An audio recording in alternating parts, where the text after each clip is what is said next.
Bismillahirrahmanirrahim. Assalamu alaikum. My name is Hassan and today we are going to add background overlay color on background image in new Elementor Atomic Editor. Before starting work, it's my request, please subscribe my channel. Thank you. Now back to our work. So this is our background image and this is our text. So we are going to add background overlay on background image. So click on edit flexbox and then on left side you see style, you see multiple option and then you see background and then you see overlay. So we added image, so this is the background image. Again click on it. Now we are going to add background overlay color. Now you see plus, so click on plus icon and then click on color.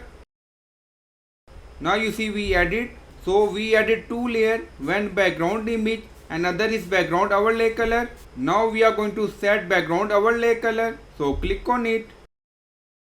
Now again click on it. So this is our opacity.